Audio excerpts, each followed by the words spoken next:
नमस्कार विद्यार्थियों, only UPSC के इस स्पेशल क्लास में आपका स्वागत है। ये स्पेशल क्लास पॉलिटी से रिलेटेड है। दल बदल विरोधी कानून यहाँ पर लिखा हुआ आपको हेडिंग दिख रहा है। इससे कई बार सवाल जो है सीधे सीधे पूछ ले जाते हैं, तो इसको मैं स्पेशल क्लास बना करके ही आपको पढ़ा रहा हूँ। हालांकि पढ़ाते वक्त मैंने कई बार इसका जिक्र किया है, इसके सारे प्रावधानों को मैंने बता दिया है, लेकिन इसको अलग से पढ़ाना ज़रूरी है क्योंकि इससे जो डायरेक्टली सवाल आते हैं खासकर यूपीएससी बहुत पूछती है। और उसकी वजह ये है कि हमेशा कहीं ना कहीं दल बदल जो प्रक्रिया है वो होती रहती है, और भारत की लोकतांत्रिक व्यवस्था में तो ज़्यादा हो रही है। तो इसलिए ये हमेशा करंट का मुद्दा बना रहता है और इसीलिए यहाँ से सवाल आने की संभावना बहुत ज़्यादा रहती है। तो आइए समझ लेते हैं कि पूरा मामला क्या है। देखिए, ऐसा है कि अभी बीच में आपको एक आध क्लास जो मिस मिला है उसके लिए मैं माफ़ी चाहता हूँ।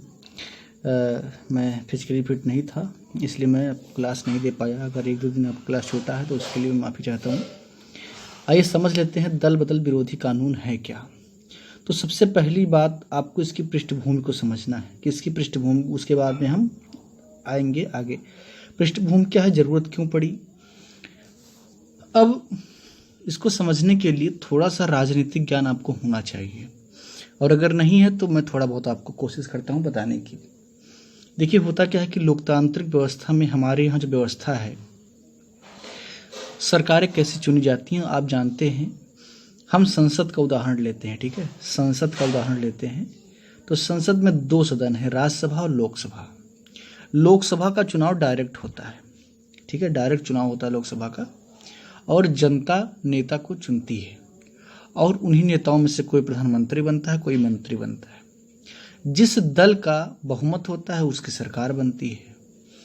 लेकिन आपको पता है कि कहीं ना कहीं एक बारगेनिंग चलती रहती है। आप आए दिन देखते रहते हैं कि सरकारें गिर जाती हैं, फिर जो है बन जाती हैं। उसमें होता क्या है कि जो सदस्य हैं वो आते जाते रहते हैं इधर उधर। और ये लोकतंत्र, ये ऐसा नहीं कि केवल भारत में हो रहा है, हर जगह होता है। मतलब अगर ये कहें कि भारत के नेता जो है ये ज़्यादा करते हैं, तो ऐसा कहना ज़्यादा उचित नहीं है। ये हर जगह पर होता है, राजनीति चीज़ ही ऐसी है। तो जो 80s और 90s का दौर है उसमें राजनीतिक उथल पुथल बहुत हुआ भारत में। इंदिरा गांधी के बाद में, जब इंदिरा गांधी की मौत हो गई, उसके बाद में राजीव गांधी प्रधानमंत्री बने, और उन्होंने कोशिश की कि इस दल बदल को रोका जाए। होता क्या था कि अगर मान लीजिए 272 सीट चाहिए किसी को केंद्र सरकार में जो है अपना सरकार बनाने के लिए लोकसभा में, ठीक है, 272 सीट चाहिए। अब मान लीजिए कि उसके एग्जैक्ट 272 ही आए, और कल को कोई सांसद नाराज हो जाए कि उसे अपने मन का मंत्री पद नहीं मिला, या मंत्री पद ही नहीं मिला, और किसी दूसरी पार्टी के साथ चला जाए, तो ये सरकार गिर जाएगी। तो ये कहीं ना कहीं एक अस्थिरता को जन्म देता था। तो कोशिश ये किया गया कि जो व्यक्ति जिस दल से चुन करके आएगा वो उस दल को आसानी से नहीं छोड़ पाएगा। तो इसके लिए एक प्रावधान बनाने की जरूरत थी, और वही प्रावधान जो है दल बदल विरोधी कानून के रूप में बन करके आया 1985 में। कब आया? 1985 में, जब देश के प्रधानमंत्री राजीव गांधी हुआ करते थे, ठीक है। तो ये थी इसकी पृष्ठभूमि। इसकी वजह आपको समझ में आ गई होगी कि जो सामान्यतः जो दल बदल होता है उसको रोकने के लिए, ताकि एक स्थिर सरकार बने, ये दल बदल विरोधी कानून लाया गया, ठीक है। अब इसके प्रावधानों की बात करेंगे, इसमें क्या क्या चीज़ें हैं, ये सारी चीज़ें हम समझेंगे, ठीक है। तो यहाँ पर आपको दिख रहा होगा 52वां संविधान संशोधन। तो ये जो दल बदल विरोधी कानून है, इसको 52वां संविधान संशोधन 1985 के द्वारा जो है लाया गया, ठीक है। इसके लिए एक अलग अनुसूची बनाई गई, एक अलग अनुसूची बनाई गई, जो कि कई बार परीक्षाओं में डायरेक्टली आया है। मुझे तो लगता है कि कोई भी ऐसी परीक्षा नहीं जिसमें आया नहीं हो। कौन सी अनुसूची है वो? 10वीं अनुसूची है। बहुत बार ये सवाल आया है। तो जो दल बदल विरोधी कानून है वो 10वीं अनुसूची में मेंशन है, ठीक है, उसके बारे में। और 4 अनुच्छेदों में भी संशोधन किया गया था। तो जो 52वां संविधान संशोधन है किससे संबंधित है? दल बदल विरोधी कानून से संबंधित है। ये कब आया? 1985 में आया, ठीक है। तो ये सारी चीज़ें हैं। अब देख लेते हैं कि दलबदल विरोधी कानून में है क्या, 52वां संविधान संशोधन क्या था, इसके प्रावधान क्या क्या थे और किस किस आधार पर निर्भरता होती है। तो यहाँ पर एक जो है हमने हेडिंग लिया है निर्भरता का निर्धारण। ठीक है, तो देखते हैं कि इसमें चीज़ें हैं क्या क्या। ठीक है, तो सबसे पहली चीज़ ये है कि अगर कोई व्यक्ति किसी दल के चुनाव चिन्ह से चुनाव लड़ करके आया है तो वह उस दल को छोड़ नहीं सकता है। सबसे पहला प्रावधान तो ये है कि अगर कोई भारतीय जनता पार्टी के चुनाव चिन्ह से लड़ करके आया है या कांग्रेस के चुनाव चिन्ह से लड़ करके आया है तो वो उस पार्टी को छोड़ नहीं सकता है। अगर वो उस पार्टी को छोड़ता है तो सदन की सदस्यता उसकी चली जाएगी। दूसरी बात यह है कि अगर देखिए सदन में काम क्या होता है, वहाँ पर किसी मुद्दे पर बहस होती है और जो प्रस्ताव आता है उसको पास करने के लिए वोटिंग होती है। तो जो राजनीतिक पार्टियां हैं वो व्हिप जारी करती हैं। ठीक है, व्हिप का मतलब होता है एक आदेश जारी करना। हर राजनीतिक दल एक आदेश जारी करता है कि जितने भी सदस्य हैं वो किसके पक्ष में वोट करेंगे, प्रस्ताव के पक्ष में करेंगे या उसके खिलाफ करेंगे। तो इसके लिए हर राजनीतिक पार्टी एक व्हिप जारी करती है और उस व्हिप को मानना हर सदस्य की जिम्मेदारी है और ये बाध्यकारी है। तो अगर कोई अपने दल के द्वारा जारी व्हिप को नहीं मानता है तब भी उसकी सदस्यता जा सकती है, लेकिन इसमें एक शर्त है। अगर 15 दिन के भीतर उस राजनीतिक दल ने अपने उस सदस्य को माफ कर दिया और उस माफी नामे को अध्यक्ष के पास भिजवा दिया तब उसकी सदस्यता रद्द नहीं होती है। लेकिन अगर 15 दिन के भीतर राजनीतिक दल ने उसे माफ़ी नहीं दिया और व्हिप के खिलाफ जो है उस सदस्य ने वोटिंग किया है तो उसकी सदस्यता चली जाएगी। ये हो गया दूसरा बात। तीसरी बात क्या है, जैसा कि आप जानते हैं कि लोकसभा में केवल चुन करके लोग नहीं आते हैं और केवल राजनीतिक दल से भी नहीं आते हैं।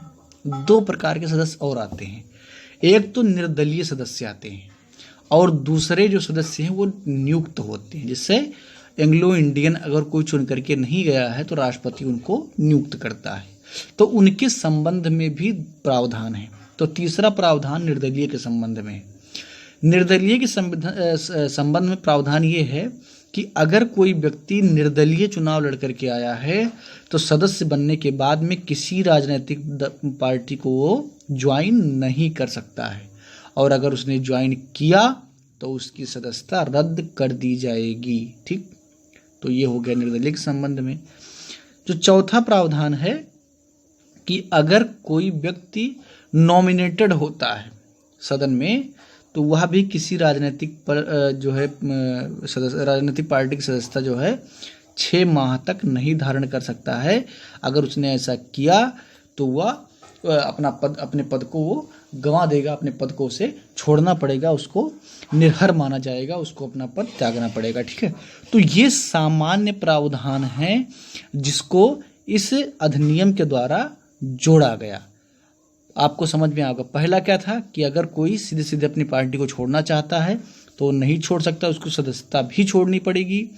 दूसरी बात क्या थी कि अगर अपने पार्टी के कहे अनुसार अगर वो वोटिंग नहीं करता है तब भी उसको छोड़ना पड़ेगा। तीसरी बात है कि अगर कोई निर्दलीय है तो पार्टी को ज्वाइन नहीं कर सकता है। और चौथी बात, अगर कोई नियुक्त हुआ है तो भी वो किसी पार्टी को ज्वाइन नहीं कर सकता है। तो ये 4 स्तर हैं जो है किसी के निर्हर होने के। ठीक है, तो ये थी निर्हरता की मामला कि निर्हर कोई कैसे होता है। ठीक है, तो ये 52वां संविधान संशोधन में इस बात का जिक्र किया गया है। लेकिन इसमें एक प्रावधान है स्प्लिट का, एक प्रावधान है स्प्लिट का। स्प्लिट का मतलब क्या होता है? खंडन, किसी चीज़ का खंडन कर देना। ठीक है, अब इसका मतलब क्या होता है? इसका मतलब होता है कि अगर किसी राजनीतिक पार्टी के 1/3 सदस्य, जैसे मान लीजिए कि 30 सदस्य जीत करके आए हैं, उसमें से 1/3 मतलब 10 सदस्य उस राजनीतिक दल को छोड़ना चाहते हैं तो इसको स्प्लिट माना जाएगा और इस केस में इन सदस्यों की जो है पद है वो नहीं जाएगा, पद रद्द नहीं होगा। ये प्रावधान है 52वें संविधान संशोधन में, इसको स्प्लिट का प्रावधान कहते हैं। अब आप कल्पना कीजिए कि पहले क्या था, पहले क्या मतलब दल बदल विरोधी कानून में है क्या मामला ये है कि अगर कोई पार्टी छोड़ करके जाता है तो उसकी सत्ता रद्द हो जाती है। लेकिन यहाँ पर तो इस प्रावधान में क्या हो गया कि अगर पहले 1 लोग जा रहे थे, अब 10 लोग एक साथ चले जाएंगे, 20 लोग साथ चले जाएंगे, तो इससे खतरा और बढ़ गया, अस्थिरता का खतरा और बढ़ गया। इसलिए बाद में संशोधन करके स्प्लिट को हटाया गया, उसकी चर्चा हम आगे करेंगे। लेकिन यहाँ पर ये बताना आपको जरूरी था कि अगर 1/3 सदस्य पार्टी को छोड़ते हैं तो इसको स्प्लिट माना जाता था, और इसके आधार पर जो व्यक्तियों का समूह या सदस्यों का समूह अगर पार्टी को छोड़ता था तो उसको दल बदल विरोधी कानून के तहत निर्हर नहीं माना जाता था। हालांकि इसमें बाद में संशोधन किया गया, जिसको अभी आगे आप पढ़ेंगे। ठीक है। अब निर्हरता का निर्धारण कौन करता है, इसके लिए नियम कौन बनाता है, ये सारी चीज़ों पर हम चर्चा करेंगे। ठीक है। जैसे अगर कोई गलती मान लीजिए कर ही दिया, दल बदल विरोधी कानून के खिलाफ चला गया, तो उसको सजा कौन देगा। ठीक है, सवाल है ना, इससे सवाल कई बार यूपीएससी पूछ चुकी है। तो ये काम जो है उस सदन का पीठासीन अधिकारी करता है। ठीक है, पीठासीन अधिकारी करता है। और पीठासीन अधिकारी कौन होता है, अध्यक्ष होता है। ठीक है, उस सदन का अध्यक्ष होता है। तो निर्हरता के किसी सदस्य की निर्हरता के निर्धारण का काम कौन करता है, पीठासीन अधिकारी करता है। ठीक है, पीठासीन अधिकारी करता है, यानी कि अध्यक्ष करता है। जब कोई व्यक्ति दल बदल विरोधी कानून का उल्लंघन करता है तो उसकी शिकायत की जाती है, और उसकी शिकायत के बाद में अध्यक्ष का काम यह है कि वो उसे निर्हर करे। लेकिन उसके लिए निर्हरता का जो प्रावधान है उसके लिए कानून भी बनाया जाता है। तो अध्यक्ष करता क्या है कि एक एडवाइजरी टाइप का कानून बनाता है। ठीक है, कानून बनाता है, और ये कानून बनाने का हक उसी को होता है, अध्यक्ष को होता है, क्योंकि सदन वही चला रहा होता है। तो वो कानून बनाता है और उस कानून को सदन के सामने रखता है, और सदन की जब उस पर सहमति हो जाती है तो वो कानून जो है उस तरीके से एक प्रक्रिया, एक परंपरा के रूप में चलती रहती है। तो उसी के तहत जो है वो जिसको निर्हर करना है उसको बोलने का मौका देता है, जो है पूरी बात रखने का मौका देता है कि उसने ऐसा क्यों किया, और उसके बाद में वो तय करता है कि किसी सदस्य ने अगर दल बदल विरोधी कानून का उल्लंघन किया है तो उसको निर्हर करना है कि नहीं करना है। ये फाइनली सदन में डिसाइड कौन करता है, अध्यक्ष करता है या पीठासीन अधिकारी करता है। ठीक है, तो ये हो गया निर्हरता का निर्धारण।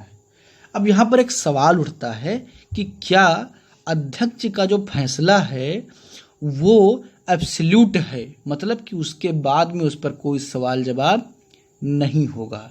हालांकि ये प्रावधान था परंपरागत रूप से कि अगर अध्यक्ष ने कोई फैसला दिया है तो उस पर कोई बदलाव नहीं होगा, उस पर कोई जो है रिव्यू नहीं हो सकता है। लेकिन यहाँ पर मैंने एक मामला का जो है जिक्र किया है कि होतो होलोहन बनाम जा चिल्लू मामला 1993 में एक मामला हुआ था, जिस पर सुप्रीम कोर्ट ने अपना वर्डिक्ट दिया, और सुप्रीम कोर्ट ने कहा कि अध्यक्ष का जो फैसला है उस पर रिव्यू हो सकता है, यानी कि न्यायपालिका उस पर रिव्यू कर सकती है कि चूंकि अध्यक्ष भी जो है वो किसी न किसी राजनीतिक दल से जुड़ा हुआ है। होता क्या है कि सत्ताधारी पार्टी का ही अध्यक्ष होता है, तो कई बार इस बात का खतरा होता है कि वो राजनीतिक रूप से पक्षपात ना कर दे। हालांकि वो एक संवैधानिक पद पर बैठा होता है, उससे इस बात की उम्मीद नहीं की जाती है, लेकिन फिर भी सुप्रीम कोर्ट ने अपने राय में कहा कि अध्यक्ष के फैसले का रिव्यू हो सकता है। अगर अध्यक्ष ने किसी को फैसला दिया तो सम्माननीय है, उस पर विचार जो है वो फैसला सही है, लेकिन वो एक अधिकरण की तरीके से उसका फैसला होगा, और जो है सुप्रीम कोर्ट या हाई कोर्ट उस पर रिव्यू कर सकता है। ठीक है, तो आपने समझ लिया कि पूरा मामला क्या है, निर्धारण कौन करता है और उस पर जो है फैसला कौन लेता है, और उस फैसले पर सुप्रीम कोर्ट हाई कोर्ट में भी रिव्यू हो सकता है। तो ये है पूरा मामला। अब आगे देखते हैं 91वां संविधान संशोधन, जिसकी मैंने चर्चा की थी, आपको स्प्लिट वाली बात मैंने आपको बताई थी। तो उसका संशोधन इसी संविधान संशोधन के द्वारा होता है, और ये संविधान संशोधन हुआ 2003 में। 2003 में हुआ, जब पंडित अटल बिहारी वाजपेयी देश के प्रधानमंत्री थे, ठीक है। तो 91वां संविधान संशोधन कब होता है? 2003 में होता है और इसके तहत कई प्रावधान जोड़े गए, ठीक है। तो इसमें जो सबसे पहला प्रावधान है उसको हम देख लेते हैं। सबसे पहला प्रावधान 91वें संविधान संशोधन में किया गया कि लोकसभा में कुल सदस्य संख्या का 15% से ज़्यादा नहीं होगा प्रधानमंत्री और मंत्रियों को मिला करके। इसका मतलब क्या है? इसका मतलब ये कि अगर 100 सदस्य हैं लोकसभा में, ठीक है, अगर लोकसभा में 100 सदस्य हैं तो प्रधानमंत्री को मिला करके पीएम और प्लस जितने मिनिस्टर हैं उनको मिला करके ये संख्या 15 से ऊपर नहीं होनी चाहिए, ठीक है। तो ये एक बड़ी चीज़ थी। इसका जिक्र हालांकि आर्टिकल जो है 75 में था पहले से, लेकिन इसको कानूनी रूप से मान्यता दे दिया गया इस संविधान संशोधन के द्वारा कि 15% से ऊपर नहीं हो सकते हैं, ठीक है। और इसी प्रकार जो राज्य विधानमंडल हैं वहाँ पर भी 15% से ऊपर नहीं हो सकते हैं, यानी कि सदन में जितने सदस्य हैं उस सदस्य संख्या के 15% से ऊपर मंत्री नहीं हो सकते हैं। इसकी वजह क्यों, मतलब वजह क्या है कि उसको जोड़ना पड़ा? इसकी वजह यह है कि कई बार अपने नेताओं को नाराज करने के लिए 100 मंत्री तक हो जाते थे, ठीक है। अब 100 मंत्री अगर हो गए तो उनको अलग से खर्चा देना पड़ता था, तो जो सरकार है उसके राजस्व पे बहुत बड़ा बोझ मंत्री के पद को बनाए रखने के लिए होता था, इसलिए संशोधन किया गया और ये एक बहुत ही अच्छा संविधान संशोधन भी साबित हुआ, ठीक है। तो चाहे वो लोकसभा हो चाहे राज्य का विधानमंडल हो, दोनों में ये प्रक्रिया लागू होती है।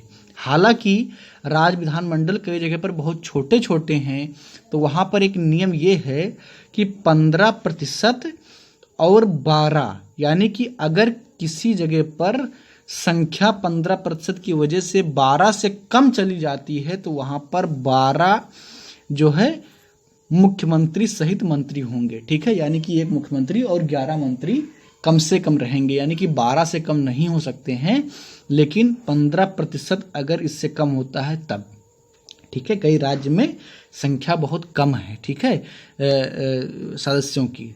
तो ये है प्रावधान विधानमंडल और लोकसभा के लिए। दूसरा प्रावधान क्या था इसमें, उसको देख लेते हैं। दूसरा प्रावधान ये था कि अगर दल बदल विरोधी कानून के तहत किसी सदस्य की सदस्यता गई है तो वो मंत्री पद को धारण नहीं कर सकता है, वो मंत्री पद को धारण नहीं कर सकता। आप जानते हैं कि मंत्री कैसे बनते हैं, मैंने आपको बताया था कि किसी को मंत्री बनने के लिए सदस्य की बनने की आवश्यकता तुरंत नहीं होती है। वो 6 महीने के जो है भीतर को चुनाव जीत ली तो अपना जो है मंत्री वो नियुक्त रह सकता है, हो सकता है, ठीक है। लेकिन दल बदल विरोधी कानून को मजबूत बनाने के लिए एक प्रावधान किया गया। जैसे मान लीजिए कि कोई नेता दल बदल विरोधी कानून के तहत बाहर हो गया किसी राजनीतिक पार्टी के लाभ के लिए, तो हो सकता है कि राजनीतिक पार्टी उसे एक ऑफर दे दे कि तुम जो है ये इसका उल्लंघन करो और हम तुमको मंत्री बना देंगे। तो इसको बचाने के लिए, इससे बचाने के लिए जो है ये प्रावधान किया गया कि अगर कोई दल बदल विरोधी कानून के तहत बाहर हुआ है तो वो मंत्री भी नहीं बन सकता है। जब अगली बार आम चुनाव होगा उसमें जब वो जीत करके आएगा तब वो अपना पद धारण करेगा, मंत्री बनेगा, नेता बनेगा, जो कुछ भी बनना है बनेगा, ठीक है। लेकिन जो सदन चल रहा है उसमें वो नहीं बन सकता है, ठीक है। तो ये दल बदल विरोधी कानून को मजबूत करने के लिए एक और उपाय था, ठीक है। तो ये राज्य विधानमंडल में भी लागू होता है और लोकसभा में भी लागू होता है, ठीक है। जो तीसरा और सबसे महत्वपूर्ण प्रावधान है वो ये है कि अब जो स्प्लिट था उसको निर्भरता को बचाने के लिए नहीं माना जाएगा। यानी कि अगर 1/3 सदस्य जो है बाहर जाते हैं तो उनको दल बदल विरोधी कानून का उल्लंघन माना जाएगा, यानी कि स्प्लिट को निर्भरता के लिए जो है बचाव में प्रयोग नहीं किया जा सकता है। लेकिन इसमें एक चीज़ और जोड़ा गया। वो चीज़ क्या है, जैसे मान लीजिए कि अगर कोई नैतिक आधार पर अपनी पार्टी छोड़ना चाह रहा है और उस पार्टी में बहुत बड़ी गड़बड़ी है, तो लोकतंत्र कहता है कि नेता को अपने मन के विचार के साथ काम करने की ज़रूरत है। तो ये प्रावधान किया गया कि अगर कोई राजनीतिक दल बहुत ही ज़्यादा गलत काम करने लगे, उसके सदस्य सब परेशान हो जाएं, तो उसमें एक आखिरी विकल्प है कि अगर उस दल के 2/3 सदस्य अगर पार्टी को छोड़ देते हैं, तब उन्हें निर्हरता में नहीं माना जाएगा, यानी कि वो अयोग्य नहीं माने जाएंगे दल बदल विरोधी कानून के। ठीक है, पहले ये क्या था, स्प्लिट था, 1/3 पर था, तब इसको स्प्लिट या खंडन कहा जाता था। लेकिन 91 संविधान संशोधन 2003 के द्वारा इसको 2/3 में परिवर्तित कर दिया गया। अब इसको विभाजन कहा जाता है, यानी कि अगर कोई पार्टी विभाजित हो जाए, और विभाजन का शर्त क्या होगा कि 2/3 सदस्य उसके पार्टी को छोड़ दें। ऐसी परिस्थिति में अगर कोई जो है सदस्य पार्टी को छोड़ता है तो उसको दल बदल विरोधी कानून का उल्लंघन नहीं माना जाएगा। तो ये था आपका 91 संविधान संशोधन। ठीक है, तो इतनी सी बात थी इस दल बदल विरोधी कानून में। सारी चीज़ें मैंने आपको हेडिंग वार समझा दी हैं। अगर आपको कोई बात समझ में नहीं आई हो तो आप सवाल के रूप में कमेंट बॉक्स में ज़रूर पूछ सकते हैं।